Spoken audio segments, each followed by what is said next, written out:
Hello, आपका स्वागत है हमारे YouTube channel class math with Krishnakant. आज मैं आप सभी लोगों के लिए रेलवे की तैयारी करने वाले बच्चों के लिए, जो रेलवे एनटीपीसी, ग्रुप डी और एसएससी एमटीएस सीएचएसएल की तैयारी करने वाले बच्चों के लिए परसेंटेज चैप्टर के अंतर्गत महत्वपूर्ण सवालों को लेकर आया हूँ। आप लोगों से अनुरोध है कि वीडियो को पूरा देखें, क्योंकि सवाल भी इम्पोर्टेंट है और इनका सॉल्यूशन बहुत बेस्ट है। आप लोग अपनी तैयारी करते रहिए। इन सवालों के सॉल्यूशन को आप देखेंगे तो आप एग्जाम में अपना टाइम भी बचा सकते हैं। इसलिए हमारे चैनल से जुड़िए और ऐसे ही परीक्षा में लाभ पहुंचाने वाले सवालों को लेके आता हूं हमेशा, जो आपको परीक्षा में बहुत अधिक लाभकारी हो सकते हैं।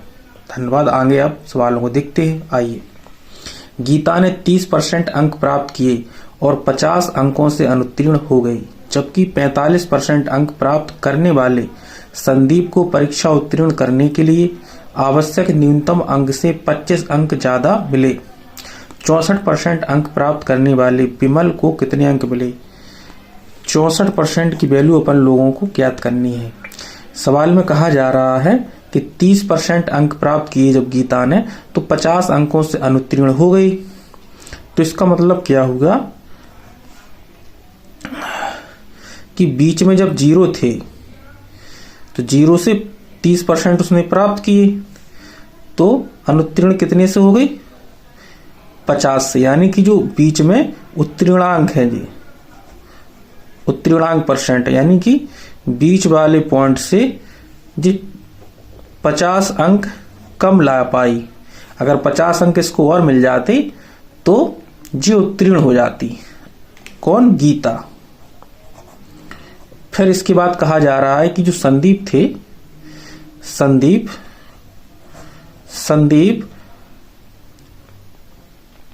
न्यूनतम अंक से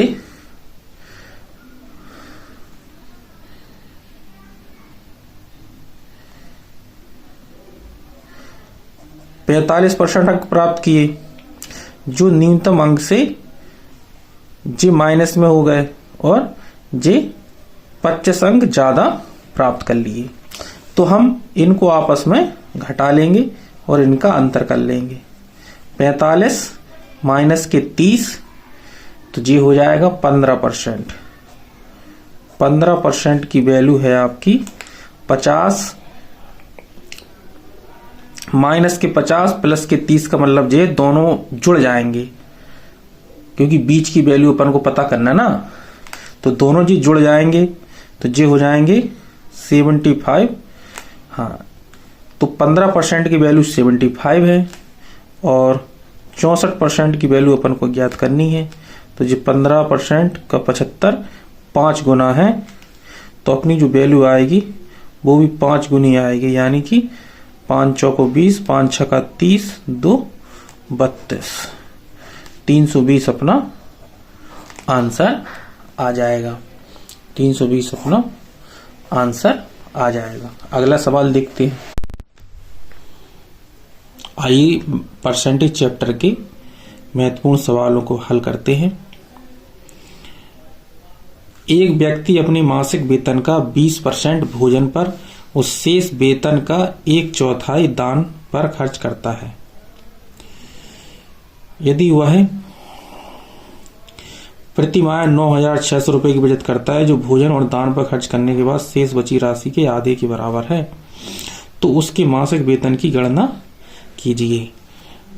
हम मान लेंगे कि मासिक वेतन, माना कि मासिक वेतन X रुपए है। ठीक है, तो एक लाइन में लिखेंगे। फिर X अगर उसका मासिक वेतन है तो भोजन पर खर्च कितना करता है? 20%। तो कितना बचेगा? 80%। और 80% की वैल्यू होती है 4/5 है। इसके बाद फिर उसने कहा 1/4 दान कर देता है। जब 1/4 दान कर देगा तो बचेगा कितना? 3/4 बचेगा। फिर वो कह रहा है जो जो राशि बची है इसके आधे के बराबर है 9,600। सवाल में साफ साफ कहा गया है कि जो राशि जी आई है इसके आधे, तो इसका आधा कर देंगे। इसका आधे के बराबर क्या है? 9,600 रुपया। 9,600। बस इसको अपन लोग सॉल्व कर लेंगे। जी 3 है, जी 3 से जी कट जाएगा, 3 तिरका 9, 3 दूनी 6, तो x बराबर आ जाएगा जी 5 दूनी 10 का यहाँ गुणा हो जाएगा, तो 32,000 यानी 32,000 आंसर आ जाएगा। तो 32,000 अपना बी ऑप्शन। ठीक है, अगला सवाल हल करते हैं। चावल की कीमत में 20% की कमी होने पर एक व्यक्ति को 450 रुपए में 50 किलोग्राम अधिक चावल प्राप्त करता है। चावल का मूल्य प्रति किलोग्राम यानी प्रारंभिक मूल्य आपसे पूछा जा रहा है जी, कहा गया है। तो 20% की कमी हो गई, मूल्य में कमी हो गई। 20% का मतलब होता है 1/5, यानी पहले 5 था मूल्य पर 4 हो गया। तो जो खपत होती है वो मूल्य के व्युत्क्रमानुपाती होती है, यानी 4 से 5 हो जाएगी। इनका अंतर है 1, और 1 यूनिट की वैल्यू अपन को दे रखी है 50 किलोग्राम। तो 4 यूनिट की वैल्यू कितनी हो जाएगी? अपन से प्रारंभिक मूल्य पूछा तो अपन 4 यूनिट यानी खपत, 4 यूनिट की वैल्यू निकालेंगे तो 50 गुणा 4 यानी 4 पंचे 200 किलोग्राम। तो प्रारंभिक मूल्य क्या हो जाएगा? 450 रुपए पहले वो खर्च करता था, तो पहले 450 रुपए में वो कितनी माल खरीदता था? 200 रुपए, 200 किलोग्राम। तो मूल्य हो जाएगा अपना 450 बटे 200। तो काट दो, 5 9 45, 5 चौको 20, 4 दूनी 8, दशमलव लग जाएगा, 4 दूनी 8, 4 पंचे 20, यानी कि 2.25 रुपए प्रति किलोग्राम जी इसका प्रारंभिक मूल्य हो जाता। यदि अपन लोगों से इसका बाद वाला मूल्य यानी कि कमी होने के बाद जो मूल्य पूछा जाता, तो अपन लोग यहाँ पर 5 यूनिट की वैल्यू निकाल लेते और 450 में 250 का भाग दे देते इस तरीके से। जैसे वास्तविक मूल्य पूछा जाता तो अपन क्या करते? 450 में 55 यानी 250, 250 का भाग देते अपन, 5 9 45 और 55 25, 5 एकम 5, 5 8 40, तो 1.8 पर केजी आ जाता। दोनों सवाल हमने बता दिए, ठीक है, लेकिन अपना आंसर है जे वाला 2.25। एक कक्षा में विद्यार्थियों की संख्या 45 है, जिसमें से 33 सही 1/3% लड़के हैं और शेष लड़कियां हैं। विज्ञान में लड़कियों के औसत प्राप्तांक लड़कों के औसत प्राप्तांक से 66 सही 2/3% अधिक है।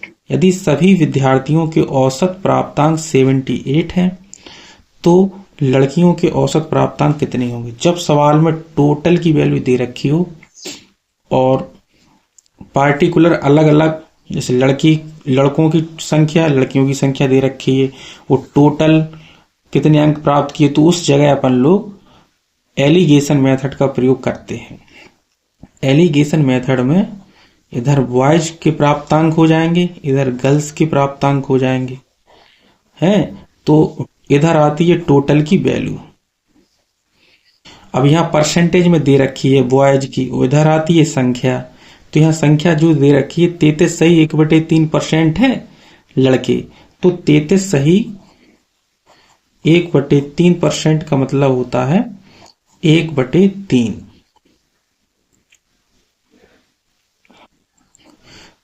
1/3 होता है।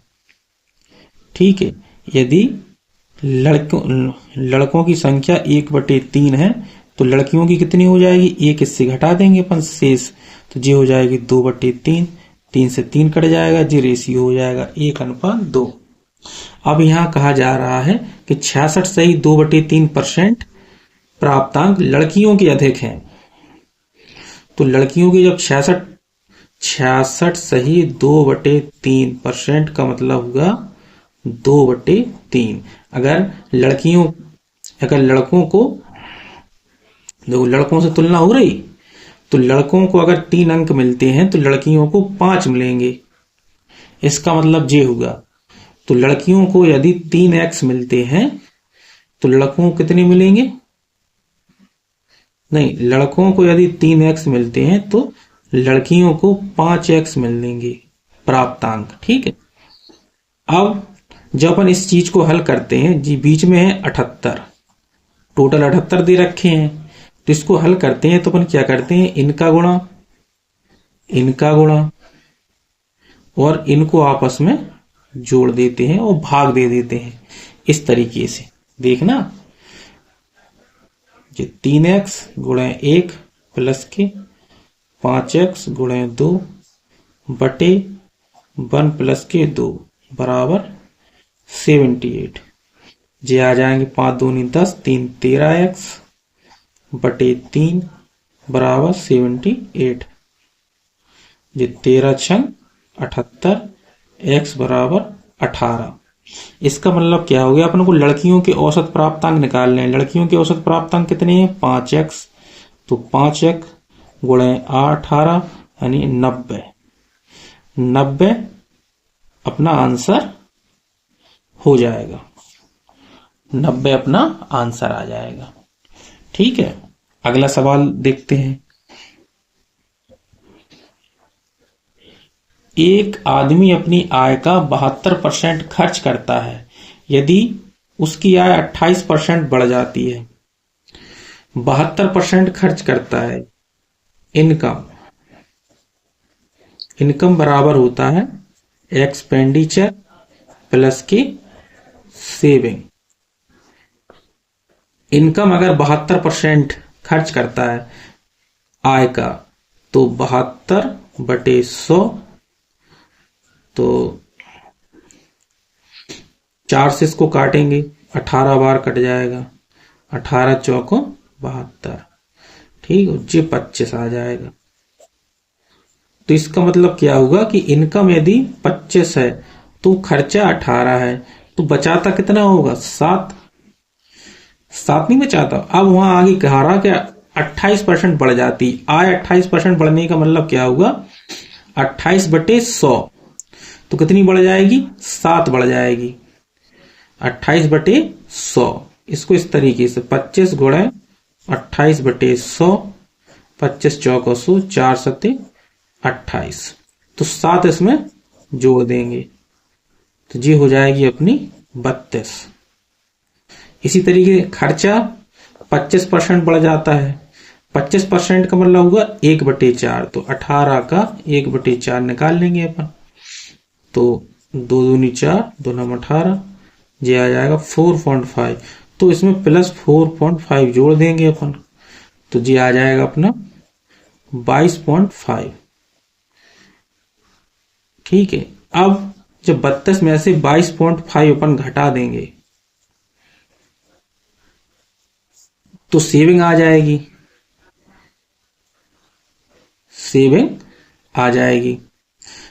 5 12 में से 3 गए, 9 बचे, 9.5, कितने बचे, 9.5, तो 9.5 7 होगी, तो ये कितनी बढ़ गई अपनी, 2.5 बढ़ गई ना, तो 2.5/7 गुणे 100, ये आ जाएगा 250/7,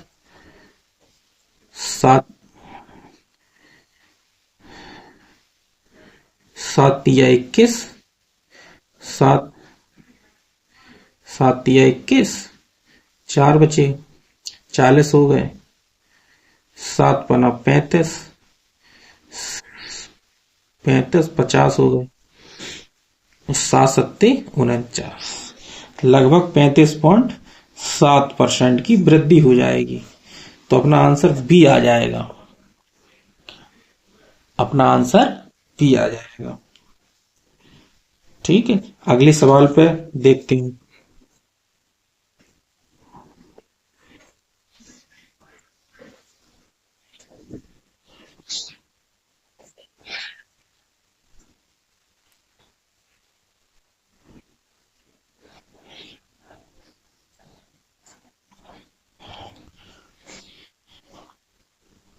पचास हजार का 120% का 0.08% का मान ज्ञात करना है। देखिए 50,000 का, इसको इधर सॉल्व करते हैं। ठीक है, 50,000 गुणे 120%, तो 120% का मतलब 120/100, 0.08% का मतलब, तो जे बिंदी से जे दोनों बिंदी कट गई। ठीक है, जे हो जाएगा 12 पंचे 60, 600 हो जाएगा, और 8 छंग 48, 48 अपना आंसर आ जाएगा। 600 8 छंग 48, बी अपना आंसर आ जाएगा, जी अपना आंसर हो जाएगा। दूसरे को देखो, 11 25 के 88%, तो 11 25 गुणे 88% का मतलब 88/100 प्लस के 425, 20% का मतलब 20/100। इसकी वैल्यू अपन को निकालनी है। देखो 20/100, 5 से जी काट दो, 5 8 40, 5 25। ठीक है, इधर देखो 25 से जी कट जाएंगे, 25 चौक 25 चौको 100, 25 चौको 100, 25 पंचे 4 से जी कट जाएंगे। तो अपना जो आंसर आ जाएगा,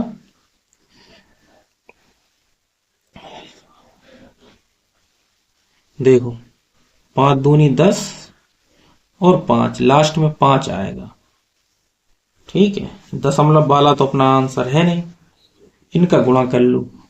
जे आ गया 45 गुणे 22 प्लस के 85, इधर गुणा कर लो, 45 गुणा 22,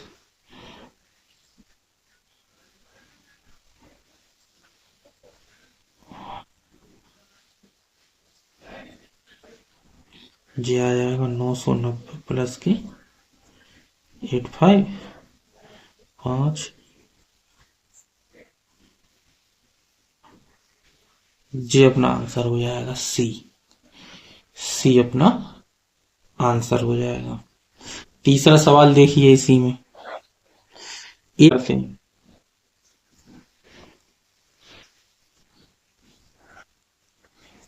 एक संख्या को दूसरी संख्या प्राप्त करने के लिए 20% कम किया जाता है। तीसरी संख्या प्राप्त करने के लिए प्राप्त संख्या में 200% की वृद्धि की जाती है। तीसरी संख्या और मूल संख्या का अंतर दूसरी और तीसरी संख्या के अंतर से कितने प्रतिशत अधिक या कम है। सवाल को बहुत अच्छे से समझना है। 3 संख्याएं हैं, मान लिया कि A, B, C। अगर ये 100 है, समझना, पहली संख्या यदि 100 है तो दूसरी संख्या को प्राप्त करने के लिए कितना 20% कम कर देंगे, तो संख्या कितनी हो जाएगी दूसरी वाली 80। फिर कहा जाता है कि तीसरी संख्या प्राप्त करने के लिए प्राप्त संख्या में 200% की वृद्धि होती है। कितने परसेंट की? 200% की।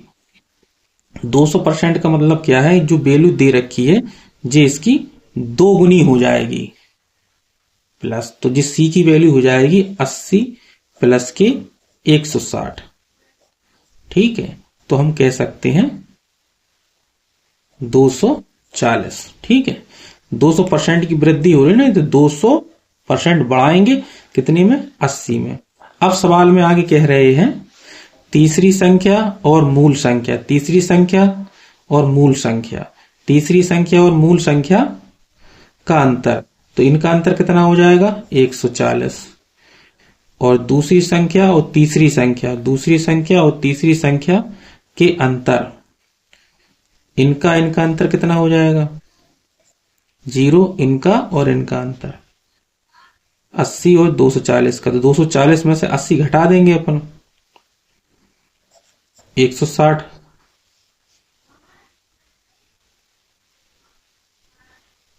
अब कहा जा रहा है कि दूसरी और तीसरी संख्या के अंतर से कितने प्रतिशत अधिक या कम है। अब इनमें कितना अंतर है जी, कितना कम है 20 कम है।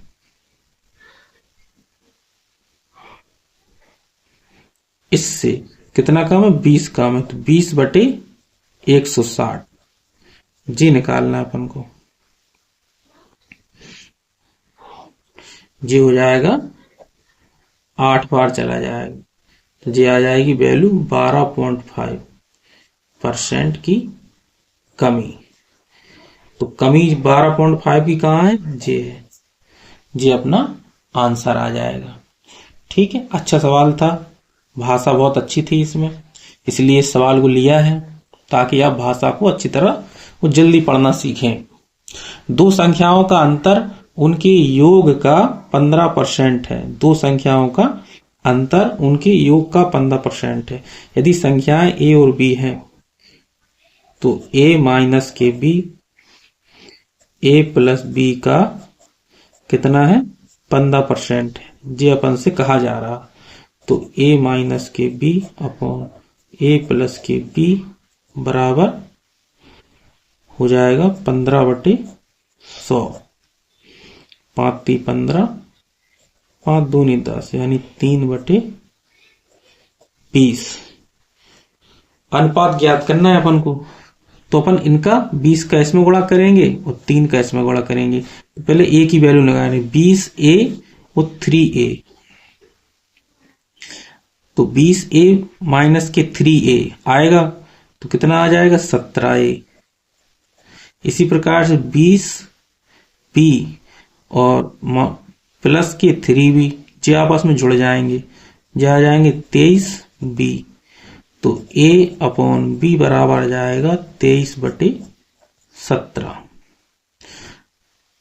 छोटी संख्या और बड़ी संख्या का अनुपात ज्ञात कीजिए। छोटी संख्या का हो गई 17 और बड़ी संख्या हो गई 23। तो अपना जो आंसर आएगा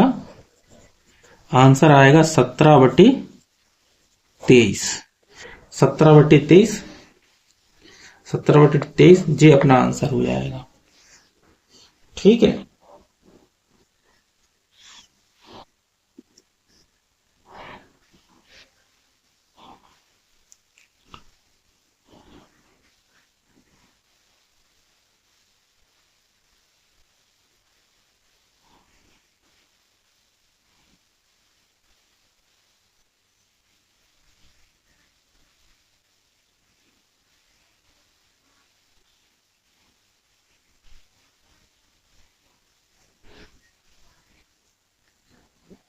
इस सवाल को हल करते हैं। 400 कर्मचारियों वाली एक फैक्ट्री में, 400 कर्मचारियों वाली एक फैक्ट्री में पुरुष कर्मचारियों की संख्या का महिला कर्मचारियों की संख्या से अनुपात, पुरुष कर्मचारियों की संख्या का महिला कर्मचारियों की संख्या से 5:3 है। फैक्ट्री में 87.5% नियमित कर्मचारी हैं, यानी कि टोटल अपन को दे रखा है। 92% पुरुष कर्मचारी नियमित हैं। तो ये हो गए नियमित पुरुष और महिला। पुरुष हैं अपनी 92%। ठीक है, महिलाओं को अपन का निकालना है। टोटल दे रखा है 87.5% और रेशियो इनका दे रखा है 5:3। ठीक है, तो 92 में से अपन 70 87.5 घटाएंगे जब 92.0, 87.5 घटाएंगे 4.5 बचेगा। ठीक है, 4.5 बचेगा। तो ये आ गया यहां पर 4.5, यानी 3 यूनिट की वैल्यू 4.5 है। ये कितनी गुना है? 1.5 गुना है ना। तो जे भी इसकी जो वैल्यू आएगी वो 1.5 गुना 15 5 75, 7.5। तो जी 7.5 है, तो अपन 87.5 में से जी घटा देंगे, वो अपन को यहाँ की वैल्यू आ जाएगी। 87.5 में से 7.5 घटा देंगे तो आ जाएगा 80%। ठीक है, तो महिलाओं का जो प्रतिशत है वो 80% है, यही अपन को निकालना था। तो अपना आंसर आ जाएगा 80%। जी एलिगेशन मेथड को अपन ने यूज किया है। काफी जगह एलिगेशन मेथड लगा के अपन लोग सवालों को आसानी से कर लेते हैं। ठीक है, लेकिन एलिगेशन लगाना आना चाहिए तो जल्दी कर लेंगे, नहीं आता है तो फिर नहीं कर पाएंगे जल्दी। अगला सवाल देखते हैं। एक स्कूल में लड़कों की संख्या और लड़कियों की संख्या का अनुपात दे रखा है 5:2। यदि वार्षिक परीक्षा में 87% लड़के और लड़कियां 80% लड़कियां उत्तीर्ण हुई तो वार्षिक परीक्षा में अनुत्तीर्ण होने वाले विद्यार्थियों का प्रतिशत ज्ञात कीजिए।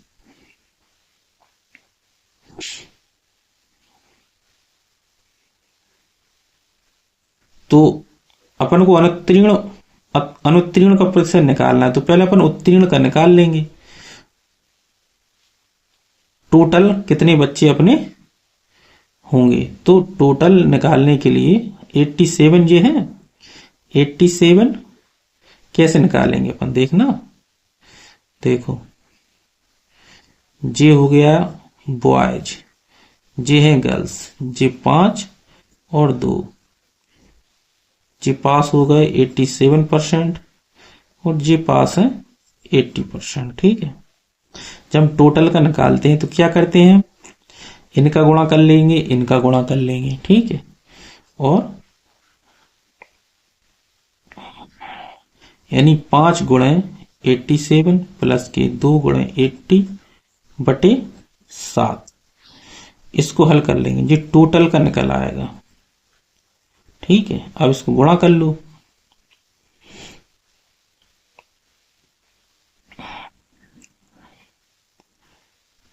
पांच 7 35, 5 8 40, 3 43, 16/7, 5 6 3 9, 5/7, 7 8 56, 7 पना 35, 85% विद्यार्थी उत्तीर्ण हो गए जी, पास का परसेंट आ गया।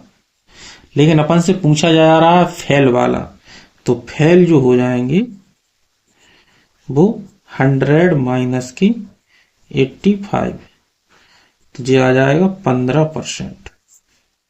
फेल का अपन से पूछे ना अनुत्तीर्ण, तो फेल का हो जाएगा 15%। अपना आंसर आ जाएगा सी।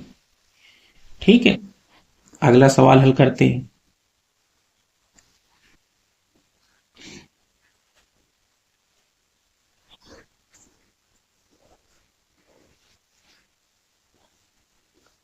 एक परीक्षा में 40 50 60 छात्रों वाले 3 समूहों ने भाग लिया और उसमें उनका उत्तीर्णता प्रतिशत क्रमशः 100 90 80 था।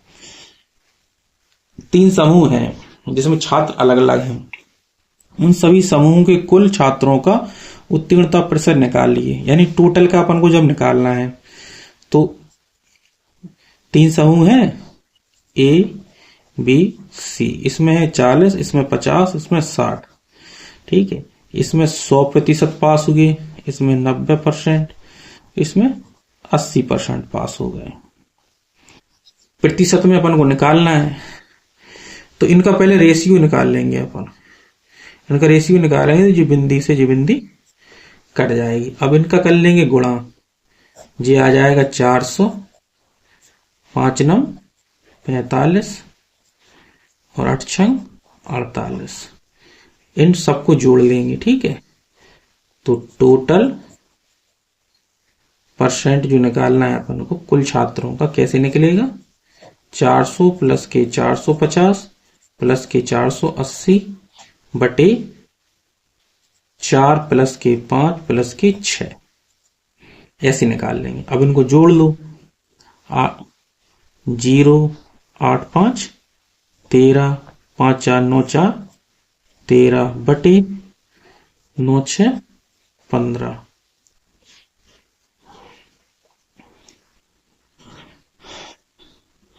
इनको 15 8 120, 13 आ गए, 130 हो गए। 130 तो 15 8 120, फिर 10 तो 88 सही 10 बटे 15, 5 दूनी 10, 5 ती 15, यानी 88 सही 2 बटे 3 अपना आंसर आ जाएगा। 88 सही 2 बटे 3 क्या है? सी। नहीं, सी नहीं है, ए हो जाएगा। 88 सही 2 बटे 3 अपना आंसर आ जाएगा। ठीक है, अगला सवाल हल करते हैं।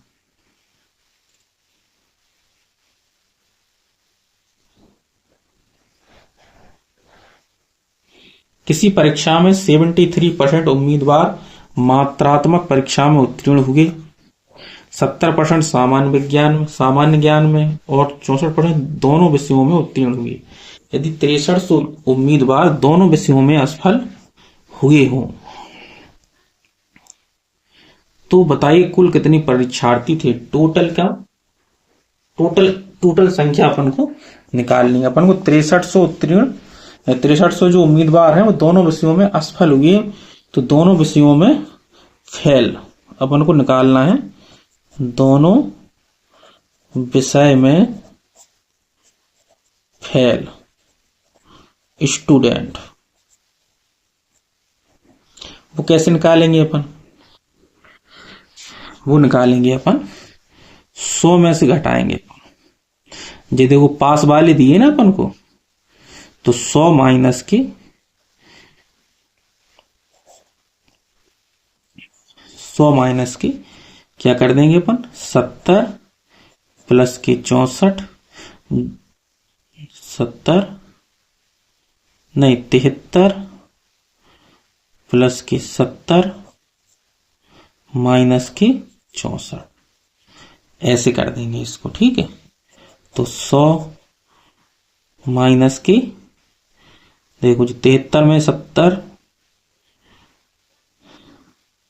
73 प्लस के 70 ये हो जाएंगे 143 माइनस के 64 माइनस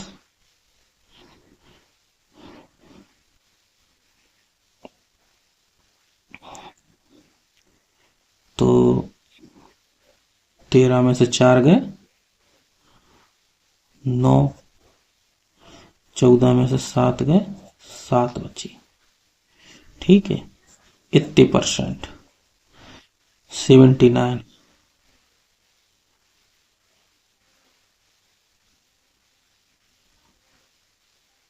तो ये आ जाएंगे अपने 21%। तो 21% व्यक्ति क्या हो गए? फेल हो गए। तो 21% की वैल्यू अपन को दे रखी है, 21% की वैल्यू दे रखी है 6300। ठीक है, 100% की अपन को निकालना है। जी इसका कितनी गुना है? 21 तिया 63, यानी कि 300 गुना। तो इसका भी जो 300 गुना हो जाएगा, तो आंसर आ जाएगा अपना 30,000। सी अपना आंसर आ जाएगा।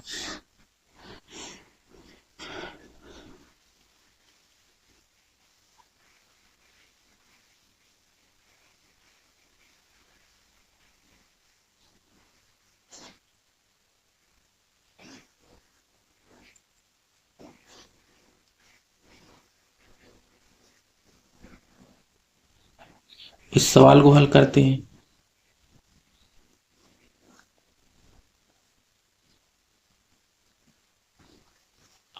कपड़े का मूल्य 25% कम कर देने पर उसकी बिक्री की मात्रा में 20% की वृद्धि हो गई। तदनुसार दुकान की सकल प्राप्ति पर क्या प्रभाव पड़ा। तो इस प्रकार के सवाल में हमें नेट निकालना है। नेट क्या परिवर्तन हुआ। नेट परिवर्तन देखो जी 25% कम किया गया, 20% की वृद्धि हो गई।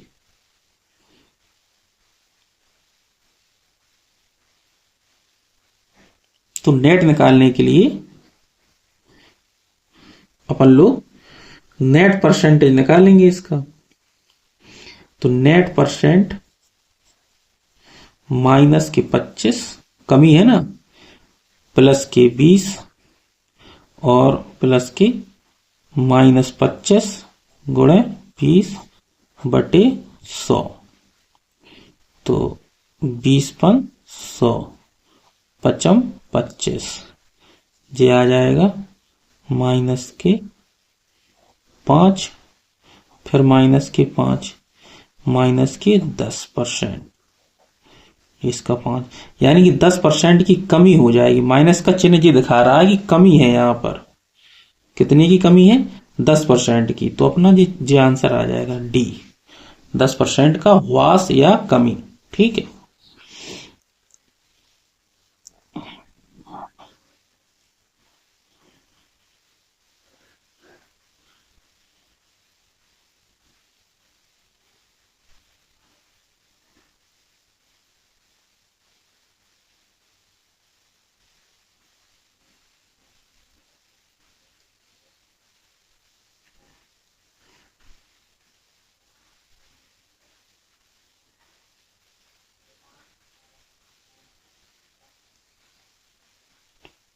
अगला सवाल हल करते हैं।